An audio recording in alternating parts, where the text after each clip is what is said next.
నమస్తే, welcome to our channel. నేను కుప్పా పద్మిని. ప్రస్తుతంతో పాటు ప్రముఖ ఆధ్యాత్మికవేత్త, వాస్తు జ్యోతిష పండితులు, లలిత ఉపాసకులు, వాస్తు జ్యోతిష శిక్షణ నిపుణులు బ్రహ్మశ్రీ నానాజీ పట్నాయక్ గారు మనతో పాటు ఉన్నారు. మాట్లాడతాం సార్. నమస్తే సార్. శ్రీమాత్రే నమః.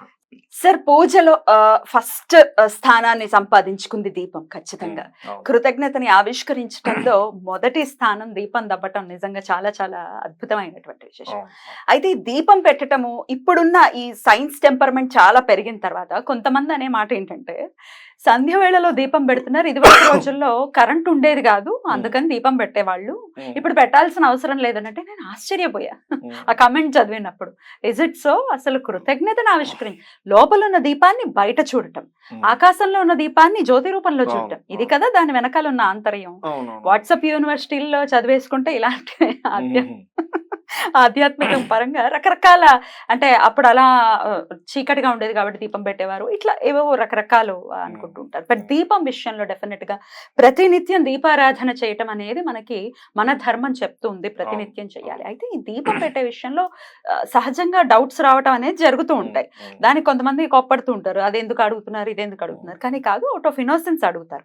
దీపం ఎక్కువసేపు వెలగటం దేనికి సంకేతంగా చూస్తారు? అలాగే దీపానికి సంబంధించి ఇంకా నా దగ్గర కొన్ని ప్రశ్నలు ఉన్నాయి సార్, అవన్నీ మీ ద్వారా చెప్పండి.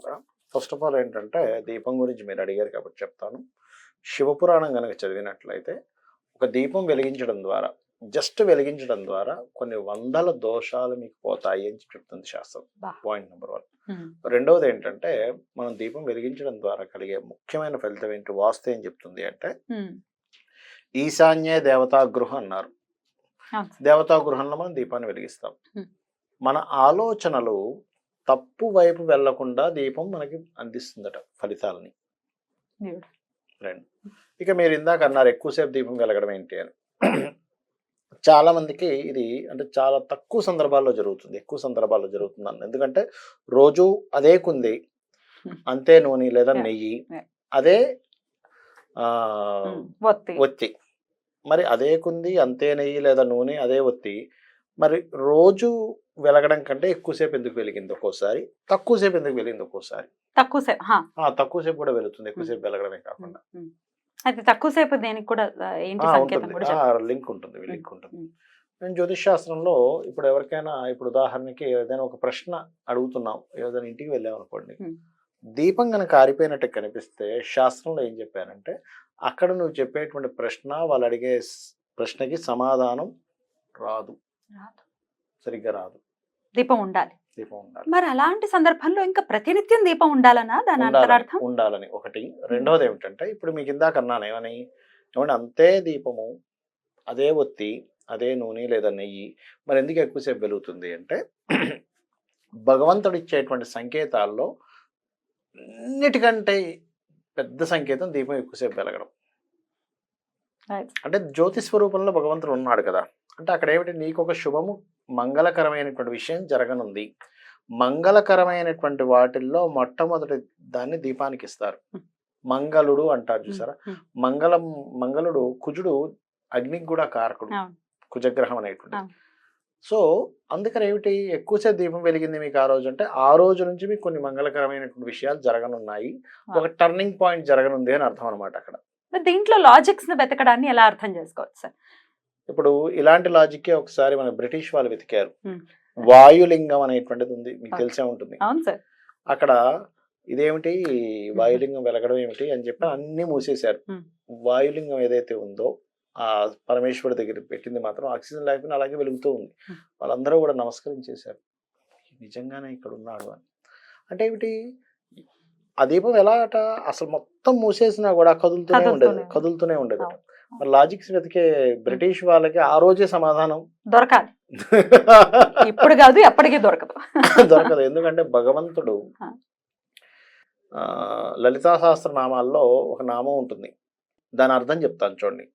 నువ్వు ఇన్నర్గా నువ్వు భగవంతుణ్ణి అర్థం చేసుకోగలవు, ఇన్నర్గా నువ్వు చూడగలవు, కానీ బాహ్యంగా నువ్వు ప్రకటించలేవు, బాహ్యంగా ఇది అని నువ్వు చూపించలేవు అని. ఓకే, అంతర్ముఖ సమారాధ్య బహిర్ముఖ సుదుర్లభ అంటారు దాన్ని. అంటే ఏంటి, అంతర్ముఖంగా నువ్వు అర్థం చేసుకోవాలి కానీ బహిర్ముఖంగా నువ్వు దాన్ని చూపించలేవు అని, చూడలేవు అని. కాబట్టి ఎప్పుడైనా సరే మనకి పాతకాలంలో నిత్య దీపం అంటే అఖండ దీపం అనేవారు. అవును సార్. అఖండ దీపం ఉండేది ఎప్పుడు కూడా. ఆ అఖండ దీపాన్ని కూడా ఎలా వెలిగించేవారు అంటే అరణి అంటారు, మీకు తెలిసే ఉంటుంది. అవును సార్. అరణి చేసి వెలిగించేవారు. అరణి చేసి వెలిగించి అఖండ దీపాన్ని ఎప్పుడు అలా వెలిగేలా చూసుకునేవారు. అలా మనం పెట్టుకోవచ్చా సార్ ఇప్పుడున్న పెట్టుకోవచ్చు, తప్పేం కాదు. పరిస్థితుల్లో? అయ్యో హ్యాపీగా ఇప్పుడు పెట్టుకోవచ్చు. ఏదైనా గాలికి కొండెక్కితేనే బెదిరిపోతున్నాం కదా, అయ్యో అపచారమా లేకపోతే అపశకునమా, ఏదో రకరకాలు కదా. అవును. మరి అఖండ దీపం పెట్టినప్పుడు ఎట్లాంటి నియమాలు పాటించి ఎట్లాంటి అఖండ జాగ్రత్తలు దీపం కనుక ఇంట్లో వెలగాలి అంటే ఆ ఇంట్లో ఖచ్చితంగా అంటు ముట్టు ఇవన్నీ ఖచ్చితంగా పాటించాలి. కలుపుకోవడాలు లాంటివి చేయకూడదు. ఆ Right. ఇంట్లో ఖచ్చితంగా నాన్ వెజిటేరియన్ తినకూడదు ఎట్టి పరిస్థితుల్లో. అప్పుడే అఖండ దీపం వెలిగించాలి, గుర్తుపెట్టుకోండి. ఎప్పుడు పెడితే అప్పుడు పెట్టేది కాదు, కాదు అది. ఎందుకంటే ఆ జ్యోతి స్వరూపంలోనే ఈశ్వరుణ్ణి మనం ఈశ్వరుడు దర్శిస్తాం. దర్శిస్తున్నాం కాబట్టి Right. మెయిన్ గా. Right. అయితే మనకి ఏవైతే ఈ శకునాలు ఎలా ఉంటాయో దీపం కూడా అదే రకంగా మనకి చూపిస్తుంది అనమాట, చాలా స్పష్టంగా. Right. అది ఈ ప్రశ్న నేను ఇప్పుడు అడగడానికి గల కారణం, నేను ఆల్రెడీ భానుకోటేశ్వరి గారితో మాట్లాడాను ఇదే టాపిక్. మా ఇంట్లో నాకే జరిగింది సార్ ఒక 2 వారాల క్రితం. ఇంతే కుంది, ఆ కుందిలో వేసిన నెయ్యితో పెట్టిన దీపం. నెయ్యి తొందరగానే ఎగురుతం అయిపోతుంది కదా, మీకు చెప్పానా నేను? ఆ రోజు నాతో చెప్పారు, నాతో అడిగిన నాకు చెప్పారు, గుర్తుంది నాకు. అంతసేపు వెలగడమే. సాయంత్రం వచ్చి నేను సాయంత్రం ప్రతినిత్యం విష్ణు సహస్రనామం చదువుతాను. రాత్రి 9ంటికి వెళ్తే దేవుడి గదిలో ఇంకా వెలుగుతుంది. పొద్దున్న ఎప్పుడో 9ంటికి పెట్టిన దీపము. జనరల్ గా మా ఆయనే చేస్తారు పూజ, కానీ ఆ రోజు నేను చేశాను. తనకి ఏదో పని ఉండి పొద్దున్నే ఆఫీస్కి వెళ్ళిపోతే నేను నా పని అయ్యేసరికి నేను దీపం పెట్టేసరికి 9 అయింది. 9ంటికి పెట్టిన దీపం 9 దాకా వెలగడం ఏమిటి ఈవినింగ్? నాకు అర్థం కాలే. నేను అంత కన్ఫ్యూజన్ లో నేనేమంటున్నానంటే, నాకు చిన్న పాప కదా, 3 ఏళ్ల పాప, దాన్ని అడుగుతున్నాను నువ్వు వెలిగించావా అని. తర్వాత మళ్ళీ స్పృహలోకి వచ్చి ఇది వెలిగించడం ఏమిటి, దీనికి ఏం తెలుసు అనుకున్నా. మా అమ్మగారు ఉంటారు, మా అమ్మగారిని అడిగితే లేదు నేను వెలిగించలేదు, వెలుగుతుంది, నేను చూసాను, 6ంటికి కూడా చూసాను వెలుగుతుంది. అదేమిటి పోనీ మళ్ళీ వేసావా, వడ్డిచ్చావా నెయ్యి అంటే లేదు లేదు నేనేం వేయలేదు అన్నాను. ఇదేమిటి ఇంత వెలగా, నాకు అసలు అర్థం కాల. అది ఒత్తి మహిమ, నెయ్యి మహిమ, దీప మహిమ, ఈశ్వర మహిమ ఎలా? లేదు, జ్యోతి రూపంలో భగవంతుడు ఉంటాడు. మీకెందుకు, మనకి కైలాస్ లో అదేదో టెంపుల్ ఉంటుంది, 6 నెలల పాటు కంప్లీట్ గా మొత్తం మంచు కమ్మేసిన అసలు దీపం వెలుగుతూనే ఉంటుంది. అమర్నాథ్ దగ్గర వెలుగుతూ ఉంటుంది అనేటువంటిది. అది ఈశ్వర కృప. ఈశ్వర కృప అంతా కూడా అద్భుతం. మీరు గమనించండి, ఒక్కోసారి తొందరగా అయిపోతుంది. తొందరగా అయిపోవడం దేనికి సంకేతం సార్? తొందరగా అయిపోవడం సంకేతం ఏంటంటే సంథింగ్ నువ్వు డెసిషన్స్ ఏవైతే ఉన్నాయో రాంగ్ డెసిషన్స్ తీసుకుంటున్నావు అర్థం.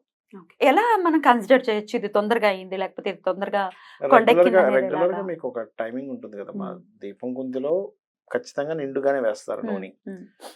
మీరు రెగ్యులర్ గా చూస్తూ ఉంటారు, కామన్ గా చూడండి, మనం ఉదయం పూజ చేసినప్పుడు 11-12 గంటలకి ఆ టైం కల్లా ఆల్మోస్ట్ కొండెక్కుతుంది.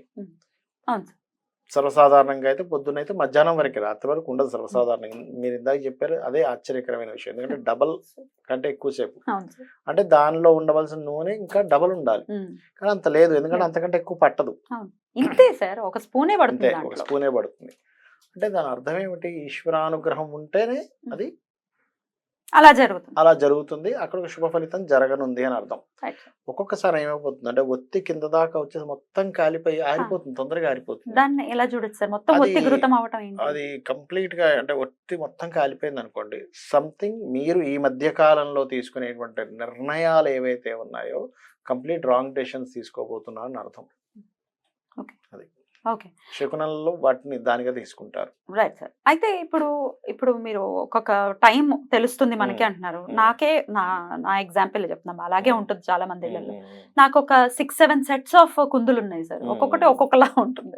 ఒకటి చిన్న కుందు ఉంటుంది, ఒకటి చాలా పెద్దది పెడుతుంటా. ఒక్కోసారి శుక్రవారాలు అయితే ఎక్కువ పెడుతుంటా, అది ఎక్కువసేపే వెలుగుతుంది కదా. మరి చిన్న కుందులు అయితే తొందరగానే. అదే నేను చెప్తున్నా కదా, పెద్ద కుంది పెట్టారు ఎక్కువసేపు వెలిగింది, దాని గురించి మీరు లాజిక్ ఆలోచించక్కర్లేదు. కానీ రెగ్యులర్ గా ఒక సైజు కుంది చిన్నది పెట్టినా సరే ఎక్కువసేపు వెలిగిందంటే దాని అర్థం ఇది అంటే. అదే, కానీ తక్కువసేపు వెలిగింది అనేది ఎలా క్యాలిక్యులేట్ చేసుకోవాలి అని అంటారు? తక్కువసేపు వెలిగిందంటే మీకు అర్థమైపోతుంది కదమ్మా అక్కడ. అంటే మనం అంటే ఒక్కొక్కసారి కొన్ని జనరల్ గా కొన్ని చేసే మిస్టేక్స్ కూడా ఉంటాయి, ఒత్తి సరిగా పెట్టరు కొంతమంది. అంటే అలాంటివి ఏమైనా మిస్టేక్స్ చేసామా అని కూడా చూసుకోవాలి, వెంటనే నెగిటివ్ పాజిటివ్ వెంటనే తీసుకోకుండా అలాంటివి ఏమైనా పెట్టామా మనం, ఒత్తి సరైనప్పుడు ఒత్తి ఏమైనా పెట్టలేదా, ఎందుకంటే అక్కడ కొన్ని ఉంటాయి, వాటిని కూడా మనం గమనించి మనం అర్థం చేసుకోవాలి. ఇక దీపంలో నుంచి ఒక్కొక్కసారి ఒక రకమైన శబ్దం కూడా మనం అబ్జర్వ్ చేయొచ్చు. అదేదో నీళ్లు పెడితే చిట్పట్ అనడం కాదు, ఒక చిన్న ఒక అనే సౌండ్ ఏదో వస్తుంది. దాని ఏంటి సార్, దాని అర్థం ఏంటి?